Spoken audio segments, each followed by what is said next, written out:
नमस्कार मेरे साथियों, स्वागत है आपका अपने YouTube चैनल मैथ्स पे। आज हम करने वाले हैं फिजिक्स के यूनिट नंबर 4 को समाप्त करने वाले हैं। इसके बाद हमारा फिजिक्स के अंदर एक यूनिट और बचेगा, यूनिट नंबर 5। उसको भी मैं 1 से 2 दिन में समाप्त बहुत जल्दी आपके सामने कर दूंगा। बहुत सारे बच्चे कह रहे थे कि सर आपने बोला था कि 25 मार्च तक हम सिलेबस पूरा करके दे देंगे, ऐसा नहीं हो पाएगा। मैंने आपसे बोला था 25 मार्च, वो दिन याद रखना। 25 मार्च से पहले मैं आपका जो सिलेबस है वो पूरा कंप्लीट करके दे दूंगा, ठीक है। आज 19 मार्च है, अभी भी हमारे पास 6 दिन बचे हैं और फिजिक्स में मात्र एक यूनिट बची है जिसको समाप्त करने में मेरे को 2 दिन लगेंगे। तो 21 से 22 तारीख तक आपको फिजिक्स का पूरा कंप्लीट कोर्स मिल जाएगा। आप हमारे साथ जुड़े हुए हैं, प्रैक्टिस सेट में आप हमारे साथ जुड़े हुए हैं। बहुत सारे बच्चों ने अभी तक प्रैक्टिस सेट नहीं खरीदा है। 1500 क्वेश्चनों का प्रैक्टिस सेट है जो मात्र 119 रुपए में है। शायद आपको इससे कम में कहीं नहीं मिलेगा। ये सबसे लो प्राइस है, 119 रुपए, ठीक है। अगर आपने नहीं लिया है तो आप ज्वाइन बटन पर ज्वाइन कर सकते हैं और उस क्वेश्चनों को क्या कर सकते हैं, सॉल्व कर सकते हैं और अपनी जो तैयारी है उसको मजबूत कर सकते हैं। आइए स्टार्ट करते हैं आज की इस क्लास को। आज हमारा जो टॉपिक है वो रहने वाला है प्रिज्म के माध्यम से प्रकाश का अपवर्तन कैसे होता है, refraction of light through a prism. आपने प्रिज्म देखा होगा, ठीक है। उसके द्वारा जो प्रकाश का अपवर्तन है वो कैसे होता है, आज की इस वीडियो में पढ़ने वाले हैं। कहता है जब प्रकाश किसी कांच के प्रिज्म से गुजरता है तो वह अपने दो बार अपवर्तित होता है। बोल रहा है कि रिफ्लेक्टेड होता है। कितनी बार रिफ्लेक्टेड होता है? 2 बार। कब? जब वो प्रिज्म में से गुजरता है। कैसे? एक बार तो यहां पर होगा और एक बार यहां पर होगा, तो 2 बार हो रहा है, ठीक हो गया। पहली बार जब वो प्रिज्म में प्रवेश करता है, पहली बार कब? जब वो प्रिज्म में प्रवेश कर रहा है उस समय भी रिफ्लेक्ट हो रहा है। दूसरी बार जब वो प्रिज्म से बाहर निकलता है, और कब? जब दूसरी बार वो यहां से बाहर निकल रहा है उस समय भी क्या हो रहा है, प्रकाश का अपवर्तन हो रहा है। वही चीज इंग्लिश में लिख रखी है, when light passes through a glass prism it undergoes refraction twice, first when is enters the prism and second when is exit। जिस समय बाहर निकलता है, जिस समय एंटर करता है उस समय क्या होता है, प्रकाश का अपवर्तन होता है। ठीक है, चलते हैं आगे को। आगे क्या लिखा है, अपवर्तन की प्रक्रिया कैसे होती है समझाया हुआ है। बोल रहा है प्रोसेस ऑफ रिफ्रैक्शन कैसे होता है उसको समझा रखा है। पहला अपवर्तन, फर्स्ट रिफ्रैक्शन कैसे होता है, जब प्रकाश वायु से कांच के प्रिज्म में प्रवेश करता है तो वह अपवर्तित होकर झुक जाती है, क्योंकि कांच का अपवर्तनांक वायु से अधिक होता है। भैया जो कांच का अपवर्तनांक है, जो गिलास का क्या रिफ्रैक्शन है, वो एयर से क्या होता है, ज्यादा होता है, इसी वजह से झुक जाता है। अब मैं आपको डायरेक्टली समझाऊंगा कि हो क्या रहा है, ध्यान से देखना। इसी थ्योरी से एग्जामिनर क्वेश्चन उठाएगा और वहां पर स्टेटमेंट में लिख देगा। आपको सारी चीजें पता होनी चाहिए। मैंने कहा मेरे पास एक प्रिज्म है, ये रहा मेरे पास एक प्रिज्म, ये श्वेत प्रकाश जा रहा है, ये है ना, ये वाइट लाइट जा रही है, श्वेत प्रकाश जा रहा है। आपको ये पता है, आपने इससे पहले परावर्तन के नियम पढ़ चुके हैं। जब प्रकाश की किरण एक माध्यम से दूसरे माध्यम में जाती है, या तो वह विलंब की ओर झुक जाती है या विलंब से दूर हटती है। तो हमें पता कैसे चलेगा, इस प्रकाश की किरण ने जाना ऐसे था लेकिन ये ऐसे नहीं गई। ये प्रकाश की किरण से थोड़ा सा देखो, ये यहाँ पर क्या हो जाएगा, नॉर्मल हो जाएगा। ये क्या हो जाएगा, नॉर्मल। तो ये नॉर्मल से थोड़ा क्या हो गई, दूर हट गई, ठीक है। क्योंकि एयर बाहर क्या है, एयर है और अंदर क्या है, गिलास है। फिर प्रकाश की किरण कहाँ जा रही है, अभी देखो कांच से वायु में जा रही है तो विलंब की ओर क्या हो जाएगी, झुक जाएगी। ये यहाँ पर क्या है, इसका नॉर्मल है, ये इसका क्या है, नॉर्मल। तो ये प्रक्रिया चलती है। तो यही चीजें यहां पर उसने लिखी हुई हैं, ठीक है। चलते हैं अगली स्लाइड पर और देखते हैं क्या लिखा हुआ है अगली स्लाइड पर। ये रहा अगला स्लाइड। क्वेश्चन क्या कहता है, देखते हैं, थ्योरी को पढ़ लेते हैं। दूसरा अपवर्तन कब होता है, सेकंड जो रिफ्रैक्शन है वो कब होता है, जब प्रकाश प्रिज्म से बाहर निकलता है। जिस समय प्रकाश प्रिज्म से बाहर एंटर करेगा तो वह दोबारा अपवर्तित होता है और विभिन्न रंगों में विभाजित हो जाता है। और बोल रहा है कि जब प्रकाश दूसरी बार रिफ्लेक्ट हो रहा है, कांच से बाहर क्यों निकल रहा है, तो वो अपने रंगों में ना टूट जाता है, विभक्त हो जाता है, जिसे ये बोलते हैं, क्या बोलते हैं, वर्ण विक्षेपण। अगला ही है डिस्पर्सन ऑफ लाइट। वर्ण विक्षेपण हम किसे कहते हैं, प्रिज्म से गुजरने के बाद सफेद प्रकाश 7 रंगों बैगनी, नीला, आसमानी, हरा, पीला, नारंगी और लाल रंग में विभाजित हो जाता है। इसे वर्ण विक्षेपण, डिस्पर्सन ऑफ लाइट कहा जाता है। यहाँ पर कलर लिखा है violet, indigo, blue, green, yellow, orange and red. This phenomenon is called dispersion of light, ठीक है। तो प्रकाश का, श्वेत प्रकाश जो हमारी लाइट होती है वो श्वेत रंग की होती है। श्वेत प्रकाश का अपने 7 रंगों में टूट जाना, बिखर जाना, विभक्त हो जाना क्या कहलाता है, वर्ण विक्षेपण कहलाता है। क्या कहलाता है, डिस्पर्सन ऑफ लाइट कहलाता है। अब देखते हैं आगे को। बोल रहा है एग्जाम्पल में दिया है इंद्रधनुष। इंद्रधनुष का निर्माण भी इसी सिद्धांत पर आधारित है। बोल रहा है जो इंद्रधनुष इंद्रधनुष हमको दिखाई देता है ना, 7 कलर दिखाई देते हैं इंद्रधनुष में, वो भी इसी फिनोमेनन पर क्या है, आधारित है। जहां जल की छोटी छोटी बूंदें प्रिज्म का कार्य करती हैं, जिस समय बारिश होती है ना उसके बाद ही हमें इंद्रधनुष दिखाई देता है, और जो वो पानी की बूंदें हैं छोटी छोटी, वही इस समय प्रिज्म की तरह कार्य कर रहा है। प्रकाश की किरणें जाती हैं और क्या होती है, अपवर्तित होती हैं और 7 रंगों में टूट जाती हैं। ठीक है, फिर लिखा है और सूर्य के प्रकाश को विभाजित कर देती हैं। अगले स्लाइड पर चल रहे हैं, ये रहा अगला स्लाइड। कहता है वर्ण विक्षेपण हम कहते किसे हैं भाई, है ना। डिस्पर्जन ऑफ लाइट किसे कहते हैं मैंने बता दिया है वैसे, लेकिन फिर भी पढ़ते हैं। जब प्रकाश की किरण किसी माध्यम जैसे प्रिज्म से गुजरता है तो वह विभिन्न रंगों में विभाजित हो जाता है। ठीक है, बोल रहा है वो डिफरेंट कलर में क्या हो जाता है, स्प्लिट हो जाता है। इस प्रक्रिया को वर्ण विक्षेपण, डिस्पर्सन ऑफ लाइट कहते हैं। भैया वर्ण विक्षेपण का कारण क्या है, सफेद प्रकाश कई रंगों बैगनी, नीला, आसमानी, हरा, पीला, ये बता दिया है, से मिलकर बना होता है। हरा रंग का अपवर्तनांक अलग अलग होता है, जिससे वह अलग अलग दिशाओं में मुड़ता है। बोला जो हरा रंग है ना, जो ग्रीन कलर है, उसका अपवर्तनांक, रिफ्रैक्टिव इंडेक्स क्या होता है, अलग अलग होता है। यहाँ पर हरा रंग नहीं होगा, हर एक रंग का होगा, है ना, प्रत्येक रंग का होगा, अलग अलग रंगों का यहाँ पर लिखा गया है। ठीक है, क्या लिख रखा है, each colour has a different refractive index. हाँ, इस इंग्लिश में सही लिख रखा है, इंग्लिश वालों देख लो, each colour of has a different refractive index. बोला हर एक कलर का, हरा कलर नहीं, हर रंग, अच्छा ठीक है, हरा रंग कहाँ लिखा, हर रंग लिखा ना, हरा नहीं लिखा। ठीक है, हर रंग, जो अलग अलग रंग है, हर रंग का अपवर्तनांक अलग अलग होता है। बोला जो रिफ्रैक्टिव इंडेक्स है ना, वो हर एक कलर के लिए क्या होता है, अलग अलग होता है। आगे को चलते हैं, ये रहा प्रिज्म। आप लोगों को दिख गया होगा प्रिज्म, ठीक है, नजर आ रहा होगा, श्वेत प्रकाश नजर आ रहा होगा। यहाँ पर देखिए श्वेत प्रकाश है ना, सफ़ेद प्रकाश की किरणें हैं, और थोड़ा सा कलर चेंज कर लेता हूँ। ये देखो, इसे ऐसे जाना था, लेकिन ये ऐसे नहीं गया, ये विभक्त हो गया, और कितने रंगों में, 7 कलर, है ना, लाल, नारंगी, नीला, हरा, सॉरी क्या क्या लिख रखा है, विबग्योर, ठीक है, IBGYOR,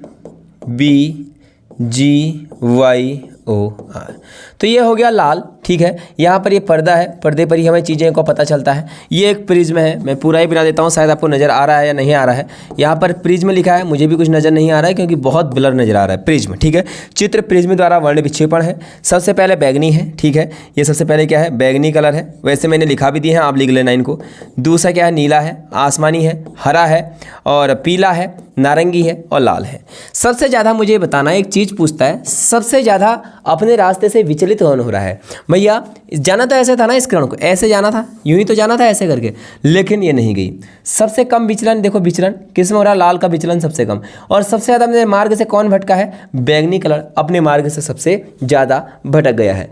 ठीक हो गया, अभी हम इन पर चीज़ें क्वेश्चन बनाएंगे, ध्यान रखना। विबग्योर का क्रम यही रहता है ना, नीचे से कहाँ की ओर, ऊपर की ओर। याद रखना, बैगनी रंग का विचलन सबसे ज़्यादा, सबसे कम विचलन किसका है, लाल रंग का। अपने मार्ग से सबसे कम कौन भटका है, आप देख लो ना, ये लाल ही तो है जो सबसे कम भटका है, मार्ग तो सारे भटक गए हैं हमने मार्ग से।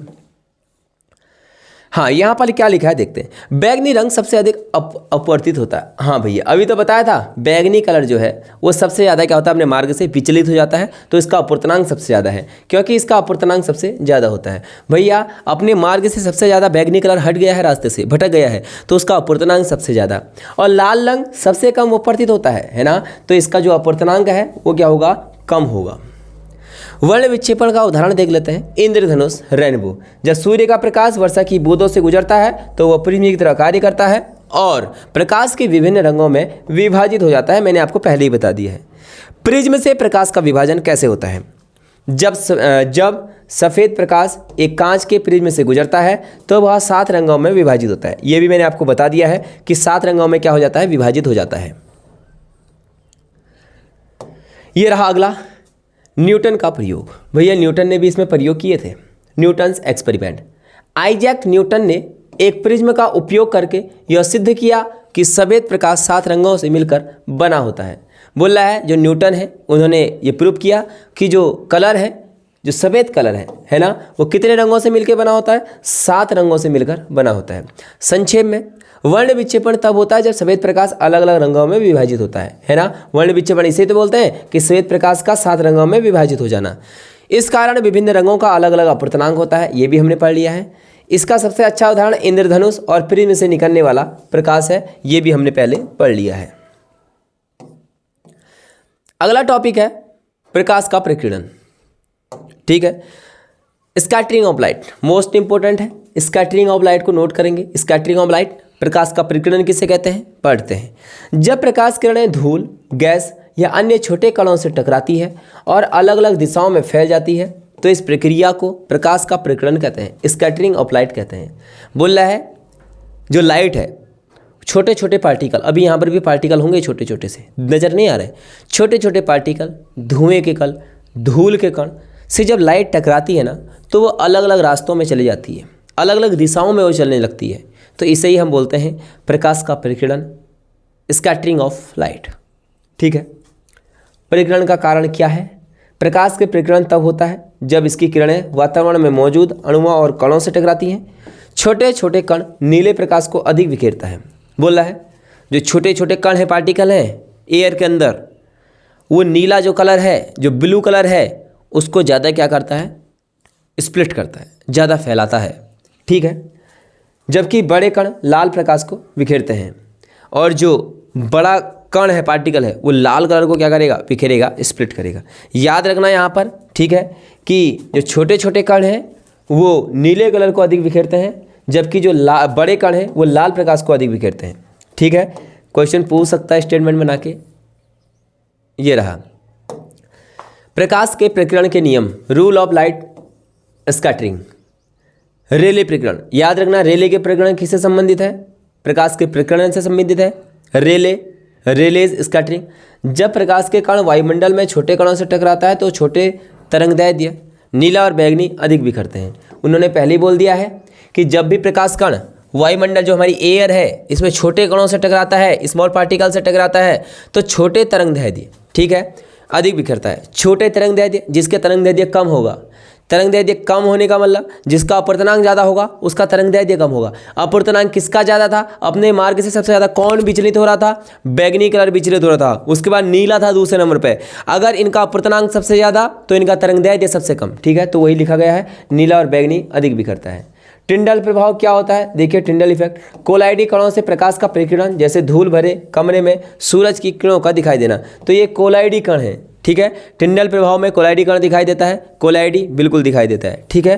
तो ये बोल रहा है कि मान लेते हैं कहीं आप इमेजिन करिए, आप एक बंद कमरे के अंदर बैठे हुए हैं, आपने चारों तरफ से दरवाजे बंद करे हैं, अंधेरे कमरे में बैठे हुए हैं, इमेजिन करना मेरी तरफ और सोचना कि आप जहाँ पर भी बैठे हैं उसके सामने से दीवार पर एक छेद है और उस छेद से एक किरण, प्रकाश की किरण अंदर की ओर आ रही है और जब आप आंखें खोलोगे तो आपको जो लाइट रे आ रही है ना उसमें क्या नजर आएंगे, धूल के कण नजर आएंगे, वही टिंडल प्रभाव है, ठीक है। वही क्या है, टिंडल इफेक्ट है, वही लिखा है, धूल भरे कमरे में सूरज की किरणों का दिखाई देना ही क्या कहलाता है, टिंडल प्रभाव कहलाता है।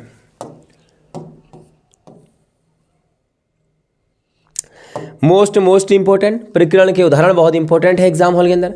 आकाश का नीला रंग क्यों दिखाई देता है, प्रकाश के प्रकीर्णन के कारण। Blue colour of the sky किसके वजह से, scattering of light. Blue light लिखा हुआ है कि blue light scatters more than red light, नीला प्रकाश लाल प्रकाश की तुलना में अधिक बिखरता है, ठीक है, और इसलिए दिन में आकाश नीला दिखाई देता है, making the sky appears blue during the day, ठीक है, सॉरी। तो आकाश का नीला रंग क्यों दिखाई देता है भैया, क्योंकि जो नीला प्रकाश है उसका तरंगदैर्ध्य सबसे कम, अपवर्तनांक सबसे ज़्यादा, और नीला जो कलर है वो सबसे ज़्यादा क्या होता है, बिखर जाता है। अगला है सूर्यास्त, ध्यान देना, और सूर्योदय के समय लाल रंग का दिखाई देना। जब सूर्य क्षितिज के पास होता है तो उसका प्रकाश लंबा रास्ता तय करता है जिससे नीला और हरा प्रकाश बिखर जाता है और केवल लाल रंग नारंगी प्रकाश हमारी आंखों तक पहुंच पाता है। ध्यान रखना इंपॉर्टेंट है, मैं फिर बोल रहा हूं, सूर्यास्त और सूर्योदय के समय लाल रंग, ठीक है, जिस समय सूर्य छिपता है और जिस समय सूर्य निकलता है आप देखना कि वहाँ पर लाल घेरा होता है या उस जगह पर लाल कलर होता है। ऐसा क्यों बोल रहा है कि बिखरते तो सारे रंग हैं, ये हमें पहले ही पता है, नीला भी बिखर रहा है, नीला सबसे ज़्यादा बिखर रहा है, लेकिन नीले रंग की जो तरंगदैर्ध्य है वो सबसे कम है तो वो हमारी आंखों तक नहीं पहुंच पा रहा है, और लाल रंग की तरंगदैर्ध्य सबसे ज़्यादा, अपवर्तनांक सबसे कम, जिसकी तरंगदैर्ध्य सबसे ज़्यादा होगी वो हमारे आंखों तक उतनी आसानी से पहुंच पाएगा। इसी वजह से हमें लाल कलर दिखता है, बाकी कलर नज़र नहीं आते। हो तो सब में रहा है, स्कैटरिंग तो सब में हो रहा है, लेकिन लाल कलर का जो तरंगदैर्ध्य है वो क्या है, ज़्यादा है, इसी वजह से वो हमारी आंखों तक आसानी से पहुँच पा रहा है, ठीक है। अगला है कोहरा और धुंध, फॉग एंड मॉइस्ट या मिस्ट। जब प्रकाश धुंध और धुएं के कणों से टकराता है तो वह बिखर जाता है, जिससे दृश्यता कम हो जाती है। ठीक है, कोहरे और धुंध में हमें कम दिखाई देता है। क्यों? क्योंकि जो प्रकाश है वो धुंध और धुएं से कणों से टकराता है और बिखर जाता है, चारों तरफ को बिखर जाता है प्रकाश, इससे हमें रास्ता नहीं दिखेगा। कृष्ण पक्ष में चंद्रमा और हल्का लाल दिखना, तो भैया ये भी वही है, पृथ्वी के वायुमंडल द्वारा लाल प्रकाश का अधिक बिखराव होता है, जिससे चंद्रमा लाल दिखाई देता है। ये कुछ इसके एग्जाम्पल थे। हाँ, अभी तो और होगा ना इसमें, क्योंकि चैप्टर आज समाप्त करना है, तो भैया आज ज़्यादा चीज़ें होंगी, नोट करना इंपॉर्टेंट चीज़ें हैं। संक्षेप में, परिग्रहण तब होता है जब प्रकाश छोटे कणों से टकरा कर बिखरता है। छोटे कण नीले प्रकाश को अधिक बिखरते हैं, इसलिए आकाश नीला दिखाई देता है, बता दिया है। सूर्योदय सूर्यास्त के समय लाल प्रकाश ही बचता है, इसलिए सूरज लाल दिखता है। टिंडल प्रभाव और रेले परिग्रहण इसके महत्वपूर्ण सिद्धांत हैं। परिग्रहण का वैज्ञानिक और प्राकृतिक घटनाओं में बहुत महत्वपूर्ण है। ठीक है, ये चीज़ें आपको पहले ही बता दी हैं। शायद एक टॉपिक और होगा, प्रकाश के प्रकीर्णन। ठीक है,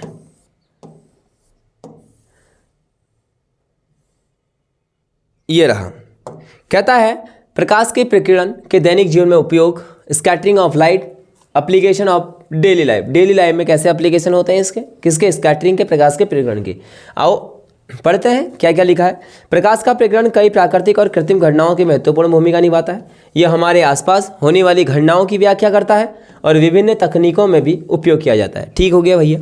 आकाश का रंग नीला दिखाई देना हमने पहले ही पढ़ लिया है। सूर्यास्त तथा सूर्योदय के समय लाल दिखाई देना, ये भी हमने पहले ही पढ़ लिया है। ठीक है। चंद्र ग्रहण के दौरान चंद्रमा का लाल दिखाई देना, ये भी हमने पहले ही पढ़ लिया है। ठीक है।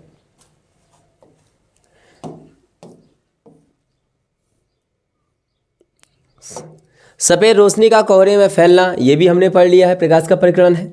ठीक है। दूध का हल्का नीला दिखाई देना, ये भी किसका? प्रकीर्णन का है। ये नहीं पढ़ा है, पढ़ लेते हैं। दूध में छोटे छोटे प्रोटीन कण होते हैं जो नीले प्रकाश को अधिक बिखेरते हैं और जिससे दूध का रंग हल्का क्या हो जाता है? नीला हो जाता है। टिंडल इफेक्ट इन मिल्क लिख रखा है, बात वही है। कोलाइडी घोल में टिंडल प्रभाव, टिंडल इफेक्ट ऑफ कोलाइडीज। धूल भरे कमरे में जब सूरज की रोशनी आती है या जंगल में पेड़ों के बीच में धूप छनकर आती है तो प्रकाश की किरणें दिखाई देती हैं, पढ़ लिया है। नीले आँखों का रंग, हल्की नीली आँखों में अधिकतर प्रकाश बिखरता है जिससे वे नीली दिखाई देती हैं। अगला है समुद्र का नीला रंग, भैया प्रकाश का प्रकीर्णन की वजह से नीला रंग दिखाई देता है। ये सारी चीज़ें हमने पढ़ ली हैं। और ये लास्ट टॉपिक ऑप्टिकल फाइबर संरचना। ऑप्टिकल फाइबर, ठीक है, कम्युनिकेशंस। ऑप्टिकल फाइबर में प्रकाश का आंतरिक परावर्तन होता है, लेकिन सूक्ष्म कणों द्वारा होने वाला प्रकीर्णन सिग्नल को कमजोर कर देता है। कैमरा और दूरबीन में छवि की स्पष्टता प्रकाश के प्रकीर्णन की वजह से। संक्षेप में, प्रकाश का प्रकीर्णन हमारे चारों ओर कई प्राकृतिक और वैज्ञानिक घटनाओं का कारण बनती है। ठीक हो गया भैया। यह आकाश के नीला रंग, ठीक है, पढ़ लिया है। सूर्यास्त के समय लाल रंग, चंद्र ग्रहण, कोहरा, समुद्र का नीला रंग और टिंडल प्रभाव जैसी घटनाओं को देखा जा सकता है। ऑप्टिकल फाइबर, कैमरे और दूरबीन में प्रकाश के प्रकीर्णन का प्रभाव कम करने के लिए विशेष प्रकार की तकनीक उपयोग की जाती है। इसलिए प्रकाश का प्रकीर्णन हमारे दैनिक जीवन में कई वैज्ञानिक और प्राकृतिक घटनाओं के आधार पर समझने के लिए आसानी होती है। ठीक है, फिर से समझना कुछ चीज़ों को, कुछ इम्पोर्टेंट चीज़ों को समझना है ना। कहीं पर पेज खाली होगा तो वहाँ पर आपको बताया जाएगा।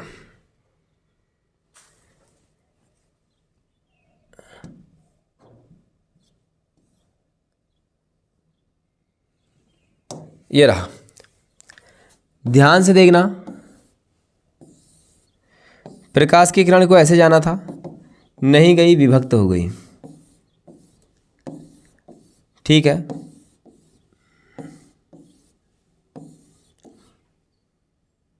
छः एक साथ मान लेते हैं, ठीक है। वीव की और लास्ट में तो देखो भाई, इसका विचलन सबसे कम, ठीक है। विचलन किसका कम? विचलन कम किसका? लाल रंग का। जिसका विचलन सबसे कम उसकी तरंगदैर्ध्य सबसे ज़्यादा, ठीक है। तरंगदैर्ध्य लैम्डा ज़्यादा, आर का ज़्यादा, ठीक है। और इसका उल्टा, जिसका विचलन सबसे ज़्यादा उसकी तरंगदैर्ध्य सबसे कम, ठीक है। ये चीज़ों को याद करना। अब चलेंगे हम इसके बाद। कई सारे बच्चे, कल मैं लाइव आया हुआ था, बच्चों का SMS था, कमेंट था कि सर जब पढ़ाने का मन नहीं होता है तो मत पढ़ाई करिए। हाँ दोस्त, पढ़ाने का मन नहीं होता तो इतनी ज़्यादा तबीयत ख़राब मैं आपके लिए क्लास लेके नहीं आता। बोल देता कि मेरी तबीयत ख़राब है, तो क्लास नहीं होगी। लेकिन 20 तारीख एग्ज़ाम बहुत नज़दीक है और एग्ज़ाम के समय पढ़ना कितना इम्पोर्टेंट होता है वो मुझे पता है। नेगेटिव कमेंट भी आते हैं, पॉजिटिव कमेंट भी आते हैं, आपकी मर्ज़ी आप कैसे कमेंट करें। मेरा काम पढ़ाना है, मैं पढ़ाते रहूँगा, छात्र हित के लिए सोचते रहूँगा। अगर आपको मेरे पढ़ाया हुआ समझ में नहीं आता है तो आप क्लास छोड़ सकते हैं। मैंने किसी से ये नहीं कहा है कि मेरी क्लास में आइए, मेरी क्लास पढ़िए, ना ही मैंने कभी कुछ चैनल को सब्सक्राइब करने के लिए बोला है, ना ही कभी मैंने शेयर करने के लिए बोला है। मुझे पता है कि जो पढ़ा रहा हूँ एकदम सटीक पढ़ा रहा हूँ और जो बच्चा पढ़ने वाला होगा वो खुद समझ जाएगा कि किस प्रकार का मटेरियल है और किस प्रकार के टेक्निक से पढ़ाया जा रहा है। बाकी बहुत जने क्लास में आते हैं, नेगेटिव कमेंट पॉजिटिव कमेंट आते रहते हैं, है ना। अगर तालाब के अंदर अच्छे लोग होंगे तो बुरे लोग भी होंगे, समाज के अंदर अच्छे लोग हैं तो बुरे लोग भी हैं।